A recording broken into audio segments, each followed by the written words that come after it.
जे काही तुम्हाला शेअर करणार आहे, जे काही व्हॅल्युएबल शेअर करणार आहे, तर ऑब्व्हियसली पहिलं तर मी स्वतः तो पेपर अटेंड केलेला आहे, त्याच्यामुळे तुम्हाला त्याचा एक फायदा होईल. आणि सेकंड म्हणजे तुम्हाला आता सांगतो की मी तो पेपर ज्यावेळेला टीचिंगमध्ये मी ठरवत होतो की आता मला स्विच करायचं त्याच्या आधीच तो फॉर्म आलेला होता त्यावेळेला, आणि मी तो फॉर्म भरायला नव्हतो गेलो तरीसुद्धा त्या दिवशी ज्या मुलांना ते सेंटर लागलेलं त्या प्रत्येक मुलाला माहिती असेल, मुंबईमध्ये सकाळपासून किंवा रात्रीपासून प्रचंड पाऊस होता, आणि त्या पावसामध्ये सुद्धा, आणि ते पण सोमवारचा पेपर होता. आता तुम्हाला माहिती असेल मी नॉर्मल जॉब करतो IIT अकॅडमीमध्ये, सो कोणालाही इव्हन तुम्ही पण तुमच्यापैकी बरेच जण जे जॉब करत असतील त्यांना सोमवारी सुट्टी मिळणं किती अवघड असते तुम्हाला माहिती. सो तरीसुद्धा मी ती सुट्टी घेऊन आदल्या दिवशी रविवारी जवळजवळ पावणे 2 वर्षानंतर परत एक्झाम हॉलमध्ये जात होतो बिंग ॲस्पिरंट म्हणून.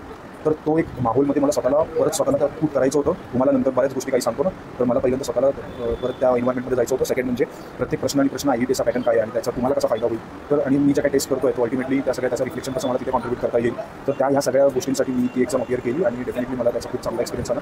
व्हिडिओ पूर्ण बघा, कारण एक गोष्ट त्याच्यातून मला रिअलाईज झाली. काल मी अप्पा वळवण चौकात, सध्या पुण्यात असतो ना, सो अप्पा वळवण चौकात गेलो होते. जे काही बेस्ट मला बुक सापडलं स्पेशल IBPSसाठी ते तुमच्यासोबत मी शेअर करणार आहे. सो ते सर्व बघण्यासाठी ऐकण्यासाठी पूर्ण व्हिडिओ बघा आणि जास्तीत जास्त मुलांपर्यंत शेअर करा. आणि तुम्हाला हा सिडको एक्झामचा जो व्हिडिओ आहे आपला, तो सगळ्यात पहिलं तर ना की तुम्हाला मी इथे कट ऑफ सांगायला आलो आहे, राईट, ना की तुम्हाला एक फक्त सोल पर्पज हा की काय काय प्रश्न आले ते सांगायला आलो आहे. कारण मुद्दा हाच आहे, हा बनवायचा माझा मेन मोटिव्ह उद्देश हेच आहे की ह्या एक्झाममधून तुम्हाला पुढच्या एक्झाम्समध्ये कसं बेनिफिट होईल. मग कोण MIDCला टार्गेट करत असेल, कोण महाट्रान्सकोला टार्गेट करत असेल, कोण पुणे म्युनिसिपल कॉर्पोरेशनला टार्गेट करत असेल, राईट. सो तुम्हाला तिथे कसा बेनिफिट मिळेल, त्याचा जास्त माझं इन्क्लिनेशन राहणार आहे त्या सर्व डिस्कशनवर. येस, डेफिनेटली मी तुम्हाला काही पॉईंट सांगणार आहे, जे काही टॉपिक्स आलेले होते ते, पण हे मुद्दे क्लिअर करा. आणि राहिला प्रश्न कट ऑफचा, सर कट ऑफ किती असेल, तर मी आत्ताच क्लिअर करतो, सांगतो. एक माझ्या प्रेडिक्शनने 130 to 135 पर्यंत इनफ, म्हणजे बरंच झालं. 135 तर मी बरंच बोललो, पण 130च्या आसपास near by, yes, plus or minus तुम्ही लावा फॅक्टर, आणि तेवढा कट ऑफ असू शकतो. ओके, सो ते एक मी तुम्हाला सांगितलं. आणि सेकंड म्हणजे कट ऑफ म्हणजे हे मला ओव्हर हाईप शब्द वाटतो. पहिली तर गोष्ट, मी माझ्या प्रत्येक स्टुडंटना कट ऑफ कधीच सांगत नाही किंवा कट ऑफला कधीच टार्गेट करा असं सांगत नाही. तुम्हाला जर ती एक्झाम काढायची आहे तर कट ऑफकडे आपली दृष्टी नको, आपली कायम नजर जेवढ्या काही जागा आहेत त्या जागांमध्ये ज्या ओपनच्या सीट्स असतात ना, त्या ओपनच्या समजा लेटचे 20 पैकी 2 ओपनच्या सीट्स असतील तर त्या 2 जागांवर तुमची वर्णी लागायला पाहिजे. येस, तुम्ही सिलेक्ट व्हायला पाहिजे, असं कायम हा अप्रोच ठेवा. कट ऑफ म्हणजे जो शेवटचा मुलगा एंटर करणार असतो त्या लिस्टमध्ये त्याच्या मार्क्स असतात, आणि त्याच्यामुळे ठीक आहे. आता आपण पुढे चालू करूया. बऱ्यापैकी मी तुम्हाला मुद्दे हे क्लिअर केलेले आहेत. बघा, आज 26 जुलै आहे. जस्ट योगायोग होता, असं काही नव्हतं की 26 जुलै मी ठरवलेला आपला व्हिडिओ. बघायला गेलं तर 22-23 तारखेलाच मला व्हिडिओ रेकॉर्ड करायचा होता आपला ॲनालिसिसचा, तो नाही करता आला. आज 26 जुलै, कारगिलचा विजय दिवस. म्हणायला गेला आपण हा विजय दिवस म्हणून साजरा करतो. यस, विक्टरी तर ती होतीच, त्या प्रत्येक बलिदान केलेल्या प्रत्येक जीवाची, त्याने मिळवलेल्या विजयाची, त्याचा हा दिवस. पण मी स्वतः त्या टाईम पिरियडमध्ये बऱ्यापैकी, म्हणजे हे पहिलं सिव्हिलियन वॉर होतं जे की इंडियन जे टेलिव्हिजन्स आहेत त्यांनी ब्रॉडकास्ट केलेलं, किंवा ते लोक तिकडे जाऊन रिपोर्टिंग केलेली त्यांनी, लाईव्ह रिपोर्टिंग. आणि ते त्यावेळेला मला आठवतं 6 चॅनल्स होते, अजून काही बरेच गोष्टी होत्या. तर त्यावेळेला ते लाईव्ह कव्हरेज मी अजून डोळ्यासमोर माझ्या केलेलं नाही आहे. एक त्यावेळेच्या लहानपणीच्या माझ्या आठवणी निगडीत आहेत. अजून एक, तुम्हाला कधी ती जायची संधी मिळाली तर नक्कीच हे जे क्लिअर फोटो दिसतो आहे ना तुमच्या राईट हँड साईडला स्क्रीनवर, ते कारगिलचं वॉर मेमोरियल आहे. तिकडे डेफिनेटली जा, तुम्हाला जाणवेल काय इंटेन्सिटी होती. सो त्या वीर सावरकरांचं मला हे जे कोट होतं ते मला पटकन आठवलं ही पोस्ट बनवताना. देहाकडून देवाकडे जाताना, म्हणजे देह सोडल्यानंतर आता आपण देवाकडे चाललो आहे असं त्यांनी एक प्रमाण मात्र मानलं आहे. सो देहाकडून देवाकडे जाताना मध्ये देश लागतो, आणि आपण या देशाचे देणे लागतो. म्हणजे बघा, आपला देह म्हणजे जो देहारूपी आपण जन्म घेतला आहे तो, आणि ज्याने आपल्याला जन्म दिला आहे तो देव, राईट. ह्या देह आणि देव यांच्यामध्ये अजून एक एलिमेंट असतो, तो असतो देश. आणि तुम्हाला पण हे कायम लक्षात ठेवायचं आहे. तुम्ही कोणत्याही सेक्टरमध्ये, कोणत्याही डिपार्टमेंटमध्ये, कोणत्याही हुद्द्यावर तुम्ही उद्या काम कराल, पण कायम मला सांगायचा मुद्दा एवढाच आहे की तुम्ही देशाला कधीही विस्मरणात जाऊ देऊ नका. येस, ओके, स्टार्ट करूया. सो सगळ्यात पहिलं तर आपला जो काही पुढचं सेशन आहे ते 2 पार्टमध्ये असेल. एक तर सगळ्यात पहिले एक्झाम कंटेंट मी तुमच्याशी डिस्कस करेन, काय काय पेपरमध्ये एक्झॅक्टली आलेलं आणि तुम्हाला काय काय करायचं असतं किंवा काय करायचं आहे आता. आणि सेकंड पार्टमध्ये एक्स्ट्रॅक्शन असेल, म्हणजेच कन्क्लुजन. ओके, जे काही माझे रिअलायझेशन्सचे मुद्दे आहेत ते त्या कन्क्लुजन्समध्ये इन्सर्टेड आहेत. ओके, सो स्टार्ट करूया. प्रत्येकाला माहिती आहे सिव्हिल इंजिनिअरिंगचे 50 प्रश्न होते. लँग्वेज 20-20 प्रश्न होते, 20-20 मार्कला. सेम 1-1 मार्कचे 1-1 प्रश्न होता. सिव्हिल सोडलं तर बाकी हे सर्व नॉन टेक्निकलचं सेक्शन, म्हणजे 2 लँग्वेज म्हणजे मराठी इंग्लिश, देन रिझनिंग आणि GS-GK करंट अफेअर, हे जे सर्व होतं ते 1-1 मार्कला होतं. ओके, पण सिव्हिल इंजिनिअरिंग 1 प्रश्न 2 मार्कला होता. आता सुरुवात पेपरची जेव्हा झालेली ना, त्यावेळेला तर सुरुवातीला ते आपल्याकडून एक सॅम्पल लिहून घेतात, राईट. तो त्यांच्या पेपरचा तो पार्ट ए असतो आणि पार्ट बी म्हणजे ॲक्च्युअल आपला पेपर फ्रॉम क्वेश्चन नंबर 1 पासून स्टार्ट होतो. तर पहिला सेक्शन मराठीचा होता. ओके, मी फ्रॉम लेफ्ट टू राईट सांगतो तुम्हाला. पहिला सेक्शन मराठी होता, मग इंग्लिश होता, मग त्याच्यानंतर आय गेस रिझनिंग होता, मग GS-GK होता आणि मग टेक्निकल होता म्हणजे professional knowledge. So professional knowledge शेवटचं होतं. ओके, राईट हँड साईडला होता.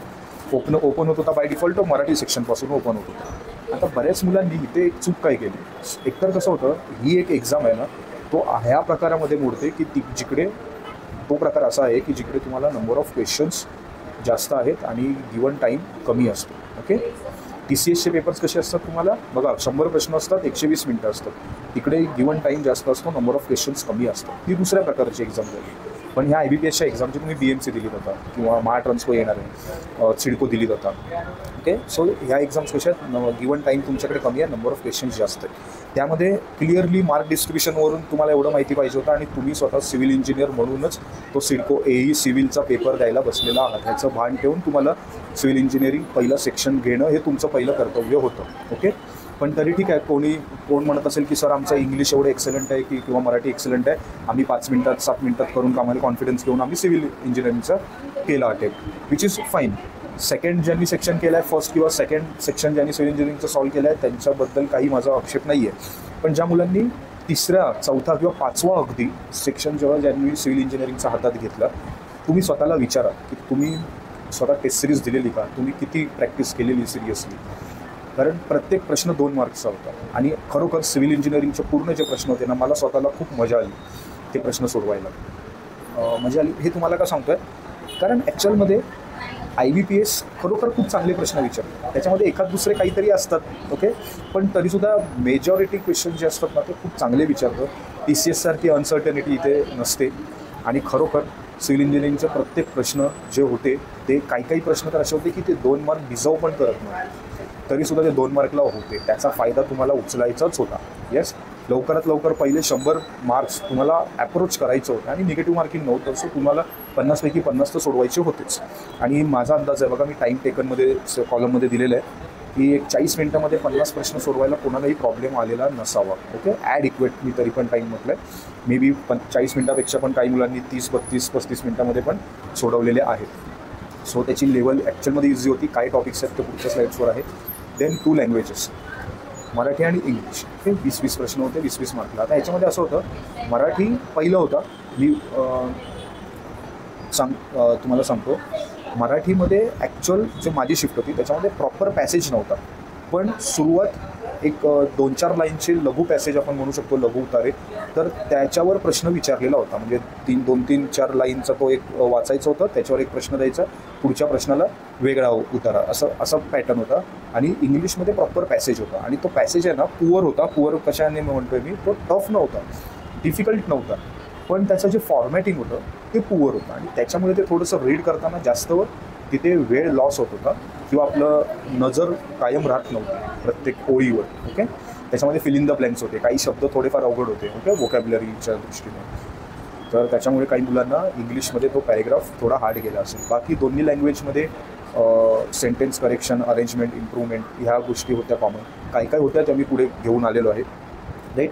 पण as compare to English, Marathi थोडासा इझी होता. इंग्लिश पण इझी नव्हता असं मी म्हणणार नाही, पण इझी टू मॉडरेट लेवलला होता. मॉडरेट का, तर काही प्रश्न असे होते ॲक्च्युअली की तिकडे तुम्हाला थोडा टाईम तुमचा एंगेज करावा लागणार, तुम्हाला हे एक्सपेक्टेड होतं एक्झामिनरला. ओके, किंवा पेपर सेट ज्यांनी केला त्यांना. त्याच्यामुळे इंग्लिश थोडा इझी टू मॉडरेट होता, राईट. देन त्याच्यानंतर रिझनिंगसाठी खरोखर मला आनंद आहे. मी जी गोष्ट मुलांना सांगत आलो, इन्सिस्ट करत आलो की तुम्ही फक्त रिझनिंगवर भर द्या, ते ॲक्च्युअलमध्ये पेपरमध्ये सुद्धा ते तसंच आलं, राईट. जरी मी चुकलो असतो तरी पण मी ओपनली तुमच्या समोर येऊन तुमची माफी मागितलीच असते, ओके. म्हणजे निर्लज्ज होऊन नाही, पण नक्कीच काही असं नव्हतं ब्लाइंडली मी तुमच्यासमोर काही बोललेलो मी तुम्हाला.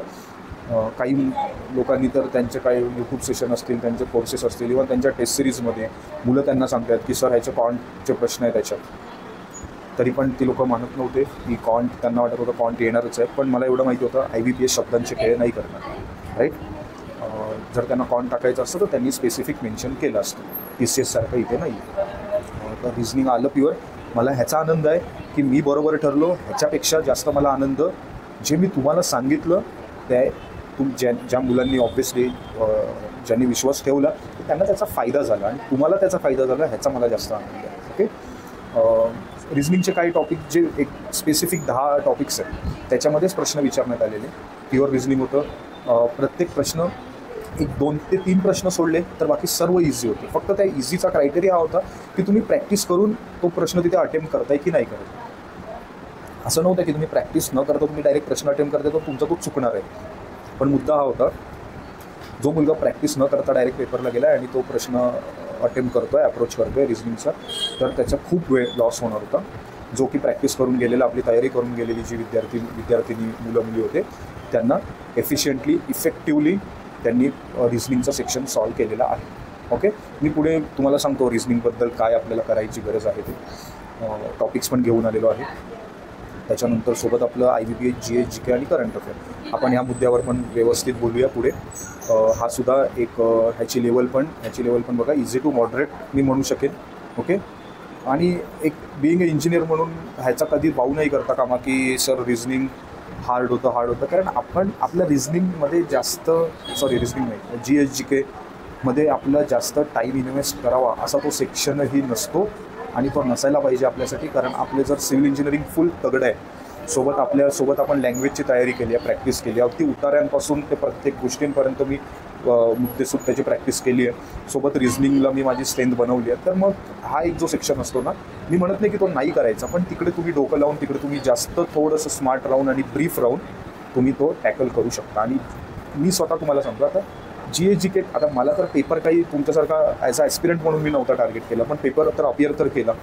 माझा स्वतःचा अनुभव असा होता की बरेच म्हणजे 2-4 जे करंट अफेअरचे प्रश्न होते, 2-4 माझ्याकडून, ते मला डायरेक्ट क्लिक झाले. सोबत काही प्रश्न जे होते बेसिक गोष्टी होत्या, म्हणजे आता ते शक्ती एक्सरसाइज होती, खेलो इंडिया होतं, जायकवाडी डॅम. आता मी महाराष्ट्राचा आहे, मला म्हणजे जर मी मराठवाड्याचा नसलो तरी पण मला माहिती आहे जायकवाडी डॅम कुठे आहे.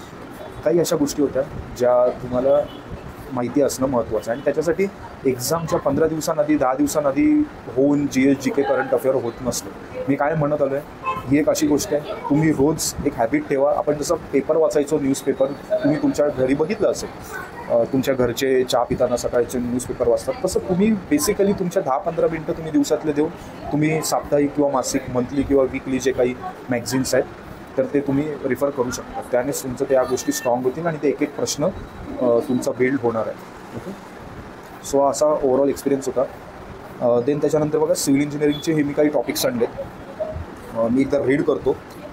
पहिली गोष्ट काही डिस्क्लेमर म्हणून मी क्लिअर करतो आत्ताच, ओके. थांबा, तुम्ही रीड करू नका लगेच, कारण एक गोष्ट तुम्हाला सांगतो, हे प्युअर मी स्वतः पेपर दिलेला आहे आणि लिटरली तुम्हाला हे पण पुढे सांगतो की मला काय होतं, बऱ्याच गोष्टी विसरायला होतं, म्हणजे पटकन विसरतो मी अक्षरशः. मला माहिती होतं की मला ॲनालिसिसचा व्हिडिओ आयदर IITच्या प्लॅटफॉर्मवर किंवा आपल्या UNM वर्तुळसाठी तुम्हाला मुलांसाठी मला बनवायचं आहे. मी अक्षरशः तो पेपर झाला, डायरेक्ट मी घरी न जाता तसंच मला डेक्कन क्वीन होती माझी, रिटर्न पुण्याला यायची. मी अक्षरशः त्या लोणावळ्याच्या घाटामध्ये गाडी आखलेली होती, त्यावेळेला मी माझ्या डायरी काढून मी सर्व जे मला आठवत होते, मी प्रश्न कुठले सोडवलेले ते अक्षरशः मुद्देसूद लिहिलेले आहेत. आणि त्याचा तुम्हाला हे प्रश्न पोचावेत ह्याचा मेन उद्देश फक्त एवढाच आहे की समजून घ्या, जे तुम्ही करताय सब्जेक्ट टू शिकताना, रिव्हिजन करताना. सिव्हिल इंजिनिअरिंग म्हणजे एक पूर्ण जर आपण वर्तुळ पकडलं त्याच्या बाहेर काहीच नाही आहे. म्हणजे GSचे प्रश्न किंवा जे MPSCचे नॉन टेक्निकलचे प्रश्न असतात, जसं इतिहास, भूगोल, राज्यशास्त्र, समाजशास्त्र किंवा वॉटेवर, UPSCच्या अँथ्रोपॉलॉजी घ्या, काही कोणतेही सब्जेक्ट्स घ्या जे नॉन टेक्निकल एक्झामचे असतात, त्यांचं कन्फाईन नसतं. सिव्हिल इंजिनिअरिंग कन्फाईन आहे, फॉर शुअर आहे. TCS हे तुम्हाला असे काही प्रश्न देतो, त्याच्यामुळे आपला बिलीफ परत तो हलतो थोडासा. पण IBPS जे प्रश्न विचारते ते तुम्हाला तुमचा जो सब्जेक्ट आहे, तुमचा जो टॉपिक आहे, तुमचा जो सब टॉपिक आहे, तुमच्या डायग्राम्स आहेत, डेफिनेशन्स आहेत, ह्याला धरूनच विचारणार. आपले अझम्पशन्स आहेत, राईट, ह्याला धरूनच ऑब्जेक्टिव्ह क्वेश्चन्स फॉर्म करतात. तुम्ही हे एकदा वाचून, एकदा तुम्हाला हे तुम्ही स्वतःशी मेक शुअर करा, स्वतःशी सर्टन करा की ओके, जे आम्ही करतो आहे, जे आम्ही वाचलं आहे, सर्वेमध्ये एरर इन चेन लेंथचा जो प्रॉब्लेमचा एक फॉर्मॅट आहे ते आम्हाला करायचं आहे, जे आम्ही करत आलेलो आहोत, ओके, तो एक्झाममध्ये विचारतो, राईट. सो तुम्हाला स्वतःला सर्टन होण्यासाठीच ह्या काही गोष्टींना इन्व्हेस्ट केलेलं आहे. सिव्हिल इंजिनिअरिंगमध्ये एकदा मी रेड करतो. फर्स्ट बघा, मॅक्झिमम बेंडिंग मोमेंट म्हणजे त्यांनी काय दिलेलं, सेंटरला लोड दिलेला, पॉईंट लोड, सिम्पली सपोर्टची केस होती आणि त्यांनी विचारलेलं की मॅक्झिमम बेंडिंग मोमेंट कुठे असेल, आय गेस विचारलेलं होतं. मला माहिती पाहिजे. आता त्याचं डायरेक्ट आपल्याला जर आपली पॉईंट लोड आहे, राईट, पॉईंट लोडला आपली जी शेअर फोर्स डायग्राम येते ती किती 0 डिग्री येते, मग 1 डिग्री काय येणार, आपली बेंडिंग मोमेंट डायग्राम येणार, राईट. तो ट्रायंगल फॉर्म होतो. ह्या गोष्टी तुम्हाला लगेच डोळ्यासमोर आल्या पाहिजे. त्याच्यानंतर त्यांनी डायरेक्ट विचारलं की कॉलम बकलिंग थिअरीला काय म्हणतात, सो युलर थिअरी, तो एक प्रश्न होता. परत डिग्री ऑफ स्टॅटिक इंडिटर्मिनसी विचारलेली, रिजिड प्लेन फ्रेम होती. मान्य की ती प्लेन फ्रेम कॉम्प्लेक्स नव्हती पण मोठी होती, म्हणजे नंबर ऑफ मेंबर्स काउंट करायला, नंबर ऑफ जॉईंट्स काउंट करायला थोडंसं होतं, पण त्याचा अर्थ काही तो प्रश्न अवघड होता असं नाही. ओके, कॉम्प्लेक्स नव्हतं किंवा इंटरनल इंजेस अँड ऑल त्या गोष्टी, रिलीज मुवमेंट्स अँड ऑल त्या गोष्टी नव्हत्या. ओके, जर ते असलं असतं त्याच्यामध्ये तर मी म्हटलं असतं खूप कॉम्प्लेक्स होती. मिनिमम ग्रेड ऑफ कॉन्क्रीट त्यांनी विचारलेलं प्री टेन्शन मेंबरसाठी. त्याच्यानंतर एक प्रश्न तर असा होता, स्ट्रेस विचारला आहे, लोड दिला आहे किलोमीटरमध्ये आणि एरिया दिला आहे mm²मध्ये, आणि तो तुम्हाला लोड फक्त किलोमीटरचा न्यूटनमध्ये ट्रान्सफर करायचा होता, कारण जे ऑप्शन्स होते त्याच्यामध्ये न्यूटन पर mm² होतं. बस एवढं साधं सरळ होतं. देन त्याच्यानंतर तुम्हाला व्हॅरियन्स विचारलेला, पेसिमिस्टिक आणि ऑप्टिमिस्टिक टाईमचे तुम्हाला व्हॅल्यूज दिलेल्या होत्या आणि व्हॅरियन्स काढायचा होता. प्लॅस्टरिंगची क्वांटिटी तुम्हाला काढायची होती, त्याच्यामध्ये एक्सटर्नल आणि इंटरनल प्लॅस्टर एकत्र केलेलं होतं, म्हणजे दोन्ही कन्सिडर करायला सांगितलं, राईट. एक विंडोची ओपनिंग दिलेली, एक भिंतीची साईज दिलेली, बरोबर, ते डिडक्शन करायचं होतं बेसिक होतं. सोबत फ्लोटिंगचा एक कन्सेप्ट होता, CPMचा. रिसोर्स अलोकेशनवर प्रश्न होता, राईट. सेंटर लाईन जी असते, सेंटर लाईनची लेंथ काढायची होती तुम्हाला. देन व्हॅल्युएशनवर काही 2 प्रश्न होते. रिटार्डर म्हणजे काय, सेटिंग टाईम ऑफ सिमेंटचा जो सेटिंग टाईम असतो तो स्लो करायला जे वापरतो त्याला काय म्हणतात आपण, त्या एजंट्सना, राईट. तर ते होतं. ॲक्सेलरेटर जसे असतात तसे रिटार्डर्स असतात. देन पेंट थिनर आणि काही अदर सॉल्व्हेंट्सचं एक मला पूर्ण नाही आठवत आहे, पण एक मॅच दे फॉलोईंग होतं. नंतर डोअर कंपोनंटवर प्रश्न विचारलेला, PIV थिअरी जी आहे आपली, राईट, परसेप्शन, इंटेलेक्ट, इमोशन, व्हॉल्युशन, तर त्याच्यावर फुल फॉर्म विचारलेला त्यांनी डायरेक्ट साधा सरळ. नंतर इक्विलिब्रियम सुपर इलिव्हेशनवर फॉर्म्युला होता. एन्व्हायरमेंट इंजिनिअरिंगमध्ये त्यांनी डायव्हर्सिफिकेशन नव्हतं, म्हणजे एन्व्हायरमेंट इंजिनिअरिंग आपला खूप मोठा सब्जेक्ट आहे, पण त्याच्यामध्ये त्यांनी सगळ्याच गोष्टींवर फोकस नव्हता केलेला. पण त्यांनी काय कशावर फोकस केलेला, तर तुमचे ट्रीटमेंट युनिट्स आणि प्रोसेसेस ते तुम्हाला माहिती असणं महत्त्वाचं होतं, राईट. आणि अजून एक आठवतं, आता मी ते मेन्शन नाही केलं आहे, पण एक आहे ना प्रश्न होता ह्याच्यावर, इमॉफ टँकवर एक प्रश्न होता. येस, इमॉफ टँकवर. आता मला ते डिस्कस करताना मला आठवलं. परत सर्वेमध्ये एरर इन चेन लेंथवर साधा सरळ प्रश्न होता.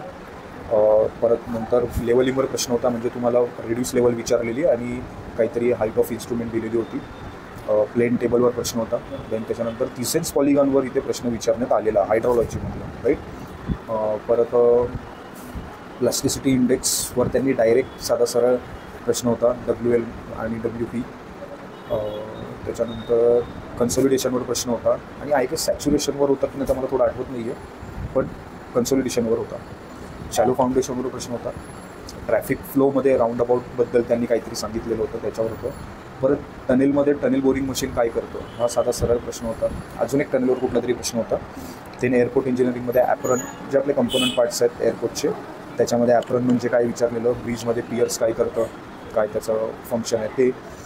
आणि फ्लुइड मेकॅनिक्सवर कमी प्रश्न होता, मला आठवत नाही आहे अजून कुठला होता का, पण हा एक आयडियल फ्लुइडबद्दल एक होता प्रश्न, राईट. सो ओव्हरऑल बघता सिव्हिल इंजिनिअरिंग, ज्या वेळेला सिव्हिल इंजिनिअरिंग कुठल्याही पेपर सेटरला किंवा एक्झामिनरला ज्या वेळेला इझी ठेवायचं आहे त्यावेळेला तो काय करतो, स्ट्रक्चरचा जो रोल आहे ना तो थोडा कर्व डाऊन करतो. स्ट्रक्चरचे सब्जेक्ट्स थोडेसे कमी विचारण्यात येतात आणि जे थिअरॉटिकल सब्जेक्ट्स आहेत ना ते थोडेसे प्रमाण त्याचं वाढतं. म्हणून इथे बघा तुम्ही एस्टिमेशन, कॉस्टिंग, व्हॅल्युएशन किंवा CPMचा जो मुद्दा आहे तो, कन्स्ट्रक्शन मटेरियल आणि कंपोनंट्स ह्याच्यावर बऱ्यापैकी विचारलं आहे. आता त्या हायवेमध्ये पण थोडेफार टनेल, एअरपोर्ट, ब्रिजमध्ये पण घुसले ते, प्युअर हायवेमध्ये नाही राहिले. म्हणजे ट्रान्सपोर्टेशन ओव्हरऑल त्यांनी कन्सिडर केलं आहे इथे. बाकी तर आणि जे काही स्ट्रक्चरवर विचारले ते साधे सरळ होते. कुठलंही मला नाही वाटलं की डायरेक्ट कुठल्याही कन्सेप्टवर त्यांनी टार्गेट केलेलं होतं. सो त्याच्यामुळे ओव्हरऑल एक्सपिरियन्स जो होता तो खूपच इझी होता, राईट, सिव्हिल इंजिनिअरिंगचा. सो हे असे काही सब्जेक्ट्स मला जे मेमरी बेस्ड आहे ते आठवले. ते परत एकदा सांगतो की हे असे तुम्हाला टार्गेट करायचे आहेत का, कारण काय होतं IB-बेसचे प्रश्न नाही आहेत PCS सारखे अवेलेबल. मग आपल्याला प्रश्न पडतो की काय करायचं. तर काय करायचं पेक्षा ना पहिलं हे समजून घ्या की जे तुम्ही केलं आहेत ना ते सफिशियंट आहे. हा विश्वास स्वतःला असू दे. ज्या वेळेला तुम्हाला प्रश्नपत्रिका अवेलेबल नसते एका पेपरला जाता आहे त्याची, फॉर एक्झाम्पल लेट्स से आता IB-बेस, त्यावेळेला पहिलं तर तुम्ही जे करताय ना त्याचं समाधान आणि विश्वास असू दे तुम्हाला. आणि त्याच्यासाठी परत मेक शुअर करण्यासाठी मी आधीसुद्धा आपल्या आय गेस ट्रान्सकोच्या पेपरमध्ये जे 2021-22चा पेपर जो झालेला त्याच्यामधले जे काही असे टॉपिक्स होते ते मी एनलिस्ट केलेले. सिमिलर BMCच्या वेळेला सुद्धा ज्यावेळेला BMCचं नोटिफिकेशन आलेलं त्यावेळेला BMCसाठी सुद्धा मी असे मुद्दे काढून आणलेले, राईट, त्यावेळेच्या आधीच्या एक्झामचे. तर हे त्याच्यासाठीच करतो मी की फक्त तुम्हाला मेक शुअर करायला ते तसे प्रश्न येणार नाही आहे, राईट. म्हणून काय मी सांगतो आफ्टर रिव्हिजन MCQ करा आणि मग PYQ करा. कारण PYQ म्हणजे तो पास्ट आहे. Okay, I am not talking about your x. So बघा आता आपण पुढे बघूया लँग्वेजमध्ये बघा मराठी. इकडे तुम्हाला शुद्ध लेखनाचे नियम बघायला मिळतील किंवा मिळाले असतील. मराठीचं प्रमाण लेखन होतं. ओके, अचूक वाक्य म्हणजे ते अचूक वाक्य म्हणा किंवा चुका ओळखा किंवा शुद्ध अशुद्ध शब्द जे आहे ते एकच झालं. शब्दयोजना किंवा वाक्ययोजना. आणि व्याकरणामध्ये एक मला खूप विशेष वाटलं, खरोखर त्यांनी जो पेपर विचारायला जसा पाहिजे ना इंजिनियरला तसंच विचारलेलं आणि त्याचं मला खरोखर खूप चांगलं वाटत होतं. उगाच आपण इंजिनियर म्हणून तर पहिले आपण तिथे बसलेलो होतो. सो उगाच त्यांनी ते अव्ययीभाव आणि हा समास आणि ते अलंकार आणि वॉटेवर तिथे काहीही ते शिरले नाही, राईट. त्यांनी व्याकरणाच्या नावाखाली काय विचारलं तर लिंग, स्त्रीलिंग, पुल्लिंग, राईट, काळ विचारले, अपूर्ण वर्तमान काळ, पूर्ण काय तो भविष्यकाळ, वॉटेवर तसे. आणि वचन, एक वचन, अनेक वचन, राईट. ह्याच्यावर व्याकरण हे तुम्हाला ॲक्च्युअलमध्ये भर द्यायचं ह्या सर्व गोष्टी. हे सर्व रिलेव्हंट आहे. जे सिडकोला विचारलं ते तुम्हाला पुढच्या एक्झाम्समध्ये हे सर्व गोष्टींचा फायदा होणार आहे. नंतर शब्दसंग्रहामध्ये ऑब्व्हियसली समानार्थी, विरुद्धार्थी, म्हणी, वाक्यप्रचार मला नाही आठवत आहे विचारलेलं मराठीमध्ये. ओके. देन उतारा मी म्हटलं तसं तुम्हाला प्रॉपर असा मीडियम साईजचा उतारा नव्हता, पण एक 3-4 ओळींचे होते. असे 3 प्रश्न सुरुवातीचे होते.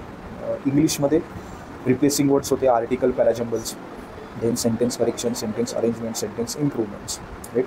एरर स्पॉटिंग होतं. व्होकॅब्युलरीमध्ये इथे सुद्धा synonyms, antonyms, idioms and phrases, हे जे की ह्याच्यामधलं काही एखादं जरी नसलं ना सिडकोला तरी पण हे तुम्हाला करायचं, राईट. ग्रामरमध्ये इथे सुद्धा फक्त टेन्सेस विचारलेले आणि डायरेक्ट इनडायरेक्ट स्पीच हा IBPSसाठी इम्पॉर्टंट असतो. आणि पॅराग्राफ इथे कसं होता, एकतर तो थोडासा मी म्हटलं ना त्याचं फॉर्मॅटिंग विचित्र होतं, त्याच्यामुळे तो इझिली रिडेबल नव्हता. देन त्याच्यानंतर तिथे फिल इन द ब्लँक होतं, राईट. आणि ह्याच्यामध्येच पॅरेग्राफमध्ये. देन रिझनिंगचे हे स्पेशल 10 टॉपिक्स आहेत. हे मी तुम्हाला आधी पण सांगितलं आहे की हे तुम्हाला करायचे आहेत. ह्याच्यामधला जो 6 नंबरचा आहे आणि 7 नंबरचा आहे, सिटिंग अरेंजमेंट्स आणि पझल्स, हे मस्ट आहेत, राईट. म्हणजे हे म्हणतात ना कॅप्टन आणि वाईस कॅप्टन आहेत तुमच्या या 10 जणांच्या टीमचे. ओके, तर तो तुम्हाला करायचेच आहे. सोबत मग तुम्ही तुमच्या जे तुमचा कम्फर्ट आहे, जे तुम्हाला लगेच हिट होतात, कळतात, क्लिअर होतात. आता मला स्वतःला पर्सनली ब्लड रिलेशनशिप मला इझी जातं as compare to direction sense. कारण डायरेक्शन सेन्सला मी नॉर्मल पण व्हेकल चालवताना किंवा बाईक चालवताना मला बऱ्यापैकी माझ्या माझ्या रस्त्यांच्या बाबतीमध्ये थोडंसं लेस ॲप्टिट्यूड आहे माझं. त्याच्यामुळे ॲक्च्युअल मला रिझनिंगचे प्रश्न करताना सुद्धा मला डायरेक्शन सेन्स मला तेवढे नाही एफिशियंटली जमत, पण ब्लड रिलेशनचे मला जास्त चांगले जमतात. सिटिंग अरेंजमेंट जमतात, पझल जमतात. सो ते तुम्ही बघा. पण सिटिंग अरेंजमेंट पझल्स हे तर मस्ट आहेत. सोबत मग तुम्हाला पुढे एक्सटेंड करताना सिलॉक्स, ब्लड रिलेशन आणि डायरेक्शन सेन्स करायचं आहे. अजून ॲड ऑन करताना तुम्हाला input, output, coding, decoding, right, हे तुम्हाला सोबत ठेवायचं. आणि अल्फान्यूमेरिक सिरीज तुम्ही कधीही करू शकता, खूप कमी वेळामध्ये होतं ते, राईट. हे रिझनिंग हे करायचं आहे तुम्हाला. आता तुम्ही विचाराल की सर सिडकोला काय आलेलं, तर सिडकोला ह्याच्यामधलंच गोष्टी होत्या, स्टफ होते, राईट. आता काय झालं, मला तर पहिली गोष्ट म्हणजे असं नव्हतं की मी काही खूप मोठी गोष्ट केली, पण मी यांना खूप मस्त. पहिलं तर पेपरला जेव्हा मी पेपर सोडवत होतो त्यावेळेचं तुम्हाला सांगतो. मी सगळ्यात पहिलं तर माझा मराठी सेक्शन जो पहिला होता तोच मी कंटिन्यू केला आणि तोच मी सोडवला. त्यानंतर ऑब्व्हियसली सिव्हिल इंजिनिअरिंगचं सेक्शन मी सोडवलं आणि मला खूप मजा आली. मराठी आणि सिव्हिल इंजिनिअरिंग करून मी खूप रिलॅक्स होतो, चांगलं वाटत होतं. त्याच्यानंतर मी काय केलं, ॲक्च्युअलमध्ये मी जर स्ट्रॅटेजीने गेलो असतो, जर प्रॉपर सिरियसली जर मी अटेम्प्ट केलं असतं तर मी रिझनिंग घेणार होतो. पण मी रिझनिंग नाही घेतलं, मी इंग्लिश घेतलं. इंग्लिशनंतर GS GK घेतलं. तरीसुद्धा बघा मी रिझनिंग नाही घेतलं. का नाही घेतलं रिझनिंग? कारण मला ना रिझनिंगचे तर मला माहिती आहे की काय येऊ शकतं आणि काय येणार आहे ते. पण GS GKबद्दल मला जरा क्युरियोसिटी होती, काय विचारत आहेत, मला तिकडे जरा टाईम स्पेंड करायचं होतं. तर त्या सगळ्या टाईम स्पेंडमध्ये काय झालं, मला ॲक्च्युअल रिझनिंगमध्ये म्हणजे ॲज तुमच्यासारखा एक प्रॉपर अटेम्प्ट जो करायचा टाईम होता ना माझा, तो ॲक्च्युअल मलासुद्धा कमीच राहिला रिझनिंगसाठी. आणि रिझनिंगसाठी मी मला वाटतं 8-9 प्रश्न व्यवस्थित सोडवले आणि देन त्याच्यानंतर टाईम ओव्हर झाला. आता मुद्दा कसा होता, एक तर सगळ्यात पहिलं म्हणजे ॲप्रोच. तुमचा जो ॲप्रोच होता आणि माझा ॲप्रोच होता डेफिनेटली वेगळा आहे, ओके. कारण त्याची कारणं वेगवेगळी आहेत. मी जर GS GKबद्दल क्युरियोसिटी नसेल, ती का क्युरियोसिटी होती, कारण ऑब्व्हियस होतं जेव्हा तुमच्यासमोर मला रिझनिंग, जेव्हा तुम्हाला मी गाईड करायला होतो तेव्हा मला रिझनिंगबद्दल आयडिया आली आहे की IBPS काय रिझनिंग विचारतं. मराठी इंग्लिशची मला बेटर आयडिया होती, आलीसुद्धा, त्याला काही जास्त वेळ नाही गेला. पण ते GS GK हा थोडासा क्युरियोसिटीचा मुद्दा होता आणि मला थोडंसं अजून मला ते क्लिअर व्हायचं होतं. आता बघा, मी ते सिरीज करताना सुद्धा मला पहिल्यांदा प्रश्न पडतो ना हो, की एक टीचर म्हणून सुद्धा, की काय द्यायचं मुलांना. कारण जसं तुमच्याकडे नाहीत प्रश्न सॉल्व्ह करायला, तसं आमच्याकडे सुद्धा नाही नसतात ना. पण तरीसुद्धा हे काही कारण नाही झालं. अल्टिमेटली तुम्हाला बेस्ट द्यायचं असतं मला. तर त्याच्यामुळे मी तिकडे वेळ घालवला, हे मी चूज केलं. मी ते न करता मी रिझनिंग करू शकलो असतो. आणि GS GK तसंही त्या गोष्टींना मी जास्त नाही तेवढे व्हॅल्यू देत ओव्हरऑल, कारण बाकीचे सगळे सेक्शन्स मी तेवढे स्ट्रॉंग ठेवतो सेम टाईम म्हणून, ओके. आणि हाच अप्रोच मी तुम्हालाही देतो. मी तुम्हाला काही वेगळं नाही सांगत किंवा काही 2 गोष्टी हातचं राखून ठेवतो असाही प्रश्न नाही आहे, ओके. सो रिझनिंगचं मी तुम्हाला सांग. पण मी नंतर आल्यानंतर काय केलं, माझे जे काही स्टुडंट्स आहेत जे माझ्यासोबत डायरेक्ट कॉन्टॅक्टमध्ये, मी त्यांना पर्सनली विचारलं की तुम्ही सांगा मला रिझनिंग काय होतं, कसं होतं. कारण असं नको व्हायला, मी आता 30 पैकी मी स्वतः 8-10 प्रश्न बघितलेले, म्हणजे लाईक 33% मी कन्झ्युम केलेलं होतं रिझनिंग, बाकीचं बॅलन्स होतं. तर तुमच्यापर्यंत अगेन या व्हिडिओमध्ये काही चुकीचं नको यायला म्हणून मी त्यांच्याकडून मेकश्युअर करून घेतलं, राईट. त्या प्रत्येक स्टुडंट्सना सगळ्यात पहिलं तर मी ग्रेटफुल आहे, okay. Thank you very much. So त्यांनी माझी मदत केली रिझनिंग. सो त्याच्यामुळे मी तुम्हाला सांगू शकतो, हे जे 10 आहेत ना, जे माझं ऑलरेडी प्रेडिक्शन होतं, जे मी आधी तुम्हाला सांगत आलेलं आहे, तेच तुम्ही स्टिक राहा. आणि रिझनिंग काय आहे, तुम्हाला मेहनत घ्यायची. पुढे मी त्या मुद्द्यांवर येणार आहे. नंतर बघा GS GK. आता GS GK सगळ्यात पहिलं तर GS GK मध्ये सगळ्यात पहिलं तर मेमरी बेस्ड प्रश्न बघूया. खेलो इंडियावर विचारलेला होता, right. Youth games I guess होते, कुठे चालू झाले, ओके. देन शक्ती एक्सरसाइजवर विचारलेलं.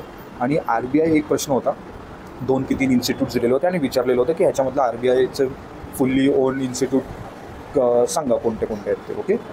देन जायकवाडी डॅमवर डायरेक्ट स्ट्रेट सरळ प्रश्न होता. देन डेमध्ये, इम्पॉर्टंट डेमध्ये अर्थ रोटेशन डेवर त्यांनी प्रश्न विचारलेला.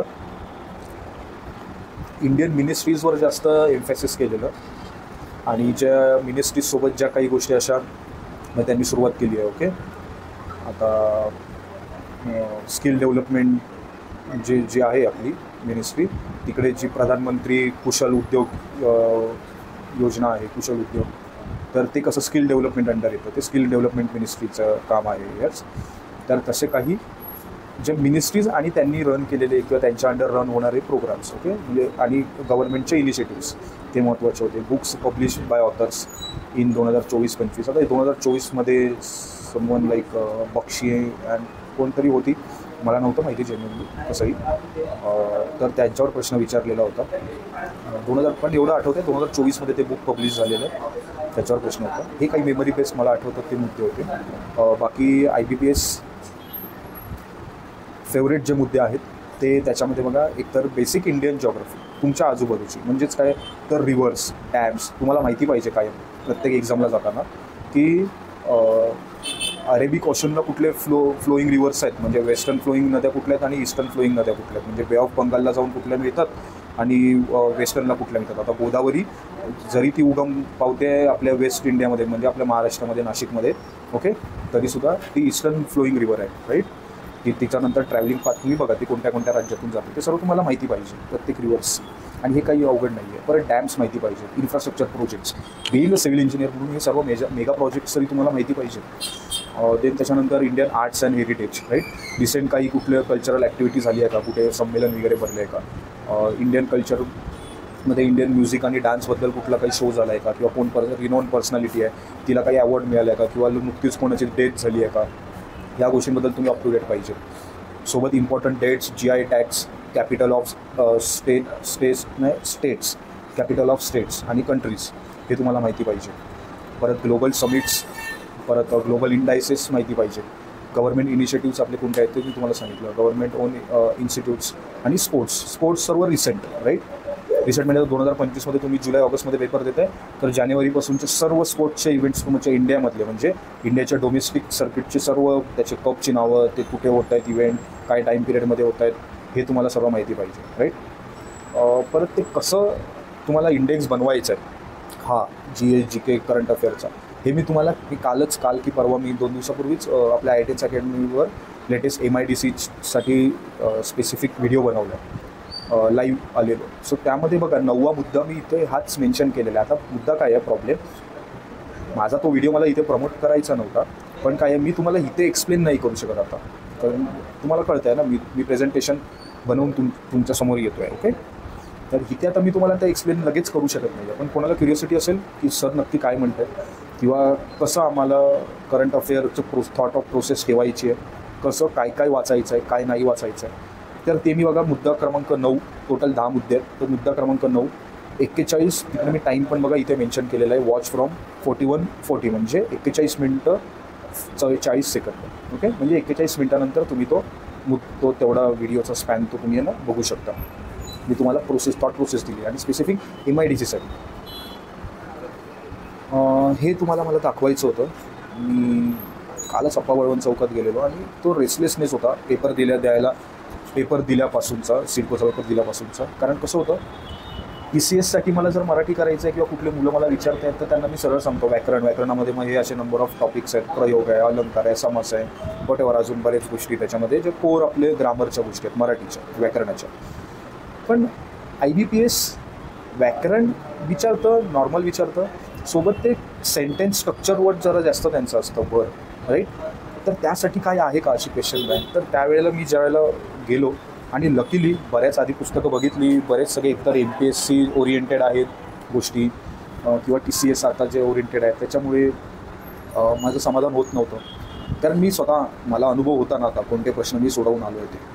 तर लकीली हे बघा एक अप्लाइड मराठी म्हणून आहे, कोणतरी एकच मिनिट, आशिष भाकरे म्हणून त्याचे ऑथर्स आहेत बघा. एकतर सगळ्यात पहिली गोष्ट क्लिअर करतो, काहीही मी पेड प्रमोशन करत नाही आहे. मला ॲक्च्युअलमध्ये ते स्वतःला वाटलं की ते तुमच्यासाठी चांगलं असेल, योग्य असेल, ॲक्च्युअल रिलेव्हंट असेल, म्हणून मी तुम्हाला ते माझ्या या व्हिडिओमध्ये मी ते कवर करतो. सो माझा अल्टिमेटली त्याच्यामागचं माझं मोटिव्ह समजून घ्या.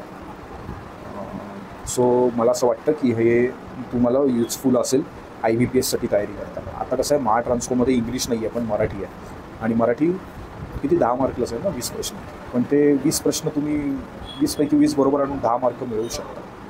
येस, नक्कीच मेहनत करा, येस. आपला पहिला पार्ट झालेला आहे आणि सेकंड जो पार्ट आहे, एकच मिनिट,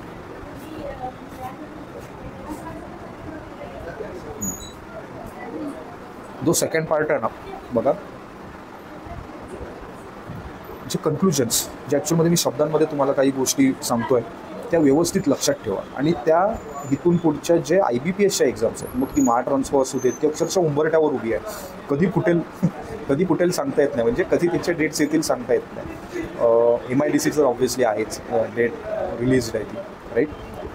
पुणे कॉर्पोरेशनबद्दल पॉझिटिव्ह अपडेट्स येतात. सो ह्या काही IBPSच्या एक्झाम्स होत्या. असं माझ्या वाचण्यात आलं की छत्रपती संभाजीनगर, मला काही विद्यार्थ्यांनी सांगितलं माझ्या, सर छत्रपती संभाजीनगर IBPS घेणार, माहिती नाही अजून, ते ॲक्च्युअली येऊ दे. तर काही IBPSसाठी हे काही मुद्दे खूप महत्त्वाचे. सगळ्यात पहिलं म्हणजे बघा, टेक्निकलसाठी तुम्हाला आहे ना ॲक्च्युअल योग्य सराव. तुम्हाला खूप नंबर ऑफ क्वेश्चन्स करायचे आहेत का? तर नाही. तुम्हाला मेहनत घ्यायची आहे, येस मेहनत घ्यायची, पण ते रिपिटेटिव्ह रिव्हिजन्स न घ्या. ओके, बघा खूप सारी उजळणी आणि योग्य सराव. ओके, योग्य म्हणजे ॲक्च्युअल योग्य प्रश्न, ते लिमिटेड असू देत पण ते बरोबर असू देत, त्या पॅटर्नचे सिमिलर, ते तुम्हाला करायचे, रिव्हिजन करायचे. आणि ते तुम्ही केलं ना तर 35 ते 40 मिनटामध्ये तुम्ही 50 प्रश्नांचा हा जो सेट असतो ना, तो तुम्ही लिटरली 85 ते 90% ॲक्युरेसीने तुम्ही आरामात सोडवू शकाल. येस. सेकंड बघा, इंग्लिश आणि मराठीसाठी तुम्हाला MPSC किंवा TCSचं ते इन डेप्थ जे ग्रामर आहे ते प्रश्न करायचे ॲक्च्युअलमध्ये नीड नाही आहे. म्हणजे तुम्हाला बेसिक वरवरचं माहिती असू दे, म्हणजे मी तुम्हाला सांगतो की प्रयोग, बेसिक जे काही आपले प्रयोग आहेत ते माहिती असू दे. थोडंफार तुम्हाला जे काही ते द्विगु समास वगैरे नाही का, जे म्हणजे असं समजायला इझी आहे, येस समजायला इझी आहे, तर त्या काही गोष्टी तुम्हाला माहिती असू देत. कारण एकीकडे तुमच्या TCSच्या पण एक्झाम्स होतातच आहे, पण स्पेसिफिक IBPSसाठी तुम्हाला हार्ड कोर ग्रामर करायची आवश्यकता नाही आहे. पण दोन्ही भाषांमध्ये तुम्हाला अगदी उतार्यापासून तुम्हाला प्रॅक्टिस करायची. आता कोण म्हणेल की सर उतारायची आम्हाला गरज काय प्रॅक्टिस करायची, पण करा. तो तिकडे प्रॅक्टिस तुम्ही आधी केलीत ना, ॲक्च्युअल पेपरमध्ये तुम्ही 1 मिनटं तरी सेव्ह करताय ना, तरी तुमची ती विन सिच्युएशन असेल, राईट. सो ते तुम्ही करा. देन त्याच्यानंतर बघा, IBS स्पेशल रिझनिंग तुमच्याकडून परीक्षेच्या आधी खूप सारी मेहनत प्रश्न सरावाच्या रूपात अपेक्षित करतं. म्हणजेच काय मी म्हणतो आहे, रिझनिंगसाठी तुम्हाला ना डायरेक्ट आम्ही पेपरला जाऊन बसलो आणि रिझनिंगचे आम्ही 70% 80% ॲक्युरेसीने एफिशियन्सीने आम्ही मार्क्स मिळवले. हे तुम्ही एक वेळ TCSला करू शकाल, पण IBPSला नाही करू शकत नाही. त्याच्यामुळे तुम्ही पेपरच्या आधी प्रॉपर रिझनिंगला तुमच्या टाईम शेड्यूलमध्ये इन्फ्यूज करा आणि त्याची प्रॅक्टिस करा. रिपिटेटिव्ह प्रॅक्टिस तुम्हाला 100% ॲक्युरेसी देऊ शकेल. तेच म्हटलं आहे मी. बघा पुन्हा एकदा वाचतो, IBS स्पेशल रिझनिंग तुमच्याकडून परीक्षेच्या आधी खूप सारी मेहनत प्रश्न सरावाच्या रूपात अपेक्षित करतं. त्यामुळे रिझनिंगचा जास्त सराव तुम्हाला पेपरमध्ये वेळेची बचत आणि ऑलमोस्ट 100% ॲक्युरेसी असे दुहेरी फायदे करून देऊ शकतो. येस. सो हे रिझनिंगचं झालं. आणि तुम्हाला मी 10 टॉपिक सांगितलेले पण आहेत. GK GS आणि करंट अफेअर्ससाठी जास्त त्रास करून घ्यायची अजिबात गरज नाही आहे. तुम्ही इंजिनियर आहात म्हणून त्या पेपरसाठी पात्र ठरले आहात याची कायम जाणीव तुम्ही ठेवा. ओके. आणि ह्या 3 टॉपिकची गरजे एवढीच तयारी करा. येस. ते कसं करायचं, काय तुमचा इंडेक्स बनवायचा ते तुम्हाला मी त्या क्लिपमध्ये सांगितलेलं आहे. सोपे भूगोलाचे प्रश्न म्हणजेच नद्या, पर्वतरांगा, खनिज संपत्ती, दळणवळण यांवर जास्त भर देऊन सोबत important date, GI tags, recent socio economic activity, global indices, government initiatives, art culture of India, sports असे काही अत्यंत महत्त्वाचे मुद्दे तुमची स्वतःची अनुक्रमणिका, प्रायोरिटी टेबल म्हणजे तुमचं स्वतःचं इंडेक्स बनवा. आणि मग तुम्ही तुमचं कोणतंही मासिक किंवा साप्ताहिक म्हणजे मंथली मॅगझिन किंवा वीकली मॅगझिन तुम्ही रीड करा. ते आधी जर तुमचा इंडेक्स क्लिअर असेल ना, तर तुम्हाला मग वाचताना मग तुम्हाला ना तुम्ही स्पेसिफिक असाल. ओके. सो तुम्हाला त्याची मदत होऊ शकते. सो येस, आय होप मी तुम्हाला जो काही माझं मोटिव्ह होतं व्हिडिओ सिडकोवर बनवायचा, तो ना की कट ऑफचं प्रेडिक्शन द्यायला होता, तरी पण मी तुम्हाला कट ऑफ सुरुवातीलाच सांगितलं 125, 130, 130च्या आसपास लागेल. बाकी तुम्हाला टॉपिक समजावून दिले, त्याच्यामधून काय कन्क्लुजन्स होतं, काय तुम्हाला ज्या उद्देशाच्या गोष्टी सांगायच्या होत्या त्या सांगितल्या. आता ह्याचा सगळ्याचा फायदा ॲक्च्युअली ॲक्टिवली जर कशामध्ये मी करत असेल ना, तर तो MIDCची टेस्ट सिरीज डिझाईन करताना. बघा आपल्या IITS अकॅडमीच्या जो काही ॲप आहे त्या ॲपवर MIDCची टेस्ट सिरीज लाईव्ह झालेली आहे. फर्स्ट टेस्ट अपलोड केलेली आहे. टोटल 3 टेस्टचं पॅकेज आहे. ती पहिली टेस्ट अपलोड करताना मला प्रचंड मेहनत घ्यावी लागली, पण मी ती घेतली. त्याचं काही मला दुःख नाही, पण आनंद आहे. आणि खरोखर तुम्ही ज्याला ती टेस्ट सिरीजमधली पहिली ज्याला टेस्ट बघाल ना, सिमिलरली सेकंड अँड थर्डसुद्धा जेव्हा बघाल ना, तेव्हा तुम्हाला कळेल की उन्मेष सर का एवढं भर देत आहे. सो त्याच्यामुळे जे कोण स्टुडंट्स आपल्या UNM वर्तुळवर कायम मला फॉलो करत आलेले आहात, जर तुम्ही MIDCची एक्झाम देत आहे तर मी नक्कीच तुम्हाला MIDCच्या ह्या ज्या 3 टेस्ट आहेत ते तुम्हाला मी सजेस्ट करेन, विकत घ्या. आणि दुसरं म्हणजे अजून एक प्रत्येक विद्यार्थ्यांना सांगायचं आहे, मग तुम्ही MIDCची ही घ्या किंवा नका घेऊ, दुसरं कुठली घेतली असेल तरी, बघा टेस्ट सिरीज किंवा फुल लेंथ मॉक हे शस्त्र म्हणून बघा, हे ॲक्च्युअल शस्त्र आहे, त्याला उगाच बोथट करू नका. त्याचा एक टाईम पिरियड असतो द्यायचा. तुमचा ज्यावेळेला पेपर शेड्यूल आहे त्याच्या आदल्या आठवड्यात तुम्हाला द्यायचं असतं. ओके, तर त्याच वेळेला द्या. आणि मी प्रॉपर ॲनालिसिस घेऊन येणार आहे की कसं प्रत्येक फुल लेंथ मॉक दिल्यानंतर प्रत्येक विद्यार्थ्यांनी कोणत्या गोष्टीची खबरदारी घ्यायची, जेणेकरून त्याचा परफॉर्मन्स नेक्स्ट टेस्ट सिरीजला आणि ऑब्व्हियसली सक्सेसिव्हली अल्टिमेटली आपल्या फायनल पेपरमध्ये कसं रिफ्लेक्शन जाणवेल. त्याचं ॲनालिसिस मी सेपरेट यूट्यूब लाईव्हला आपल्या IITians अकॅडमीच्या चॅनलवर मी घेऊन येईनच. पण टेस्ट सिरीजला सिरियसली घ्या, कारण ही जी टेस्ट सिरीज आहे ती मी खूप सिरियसली मी ती डिझाईन केलेली आहे. तुम्हीसुद्धा सिरियसली ती घ्या, कारण त्याचा फायदा खूप चांगला होतो. Yes, I hope. कारण हे जे टेस्ट सिरीजवर मी का भर देत आहे माहिती आहे, मी स्वतः एक्झाम एक ॲस्पिरंट, माझी ज्या वेळेला सुरुवात झाली, माझी सुरुवातच मी गेट एक्झामपासून केलेली. So gate exam, UPSC engineering services exam, BRC, आपले स्पेस रिसर्च ऑर्गनायझेशन ISRO, ह्या सगळ्या एक्झाम्स त्यावेळेला देताना लिटरली टेस्ट सिरीजचं महत्त्व अनन्यसाधारण असतं या प्रत्येक एक्झाम्समध्ये. आणि ते मी यूज करून मी ॲक्च्युअलमध्ये गेट 3-4 वेळा मी अक्षरशः आरामात खूप, म्हणजे क्वालिफाय तर मी 4-5 वेळा झालो, त्याच्यामधले 2 वेळा मी खूप चांगला स्कोर केलेला. सोबत UPSC इंजिनिअरिंग सर्व्हिसचे चांगले मला अनुभव होते, राईट, ह्या सगळ्या गोष्टी पाळल्यामुळे. सो मला वाटतं की तुम्ही पण ह्या गोष्टीची खबरदारी घ्या. सो आय होप मी व्यवस्थित तुम्हाला अंडरस्टँड केलं असेल. So let's put your best in successive days. आणि काहीही प्रॉब्लेम असेल तरी तुम्ही माझ्यापर्यंत नक्कीच रीच आउट होऊ शकता. मी डिस्क्रिप्शनला आपलं जे टेलिग्राम चॅनल आहे, बरोबर, चॅनल ग्रुप आहे, तर त्याची लिंक मी तुम्हाला पाठवेनच. तर पण तुमची तयारी खूप चांगली करा, समजून करा. कोणत्याही आमिषाला किंवा कोणत्याही चुकीच्या गोष्टींना बळी पडू नका, कारण चांगल्या गोष्टी आहेत त्याच्यासोबत वाईट गोष्टी पण असतातच. मला काही स्पेसिफिक नाही बोलायचं कुठल्याही गोष्टींवर, तुम्ही जाणते आहात, तुम्हाला कळतं. सो चांगल्या गोष्टींना ॲप्रिशिएट करा. बाकी तर मी काही नाही बोलत आता. सध्या तर फक्त MIDCवर फोकस करा, आणि जी मुलं महाट्रान्सफरला फोकस करतात त्यांनी फक्त महाट्रान्सफरला फोकस करा. आणि have a very all the best and have a very successful and good healthy days which will align for you in coming days to you all. So have a good day. Keep faith in yourself and be honest with yourself each day, right? So, Jai Hind.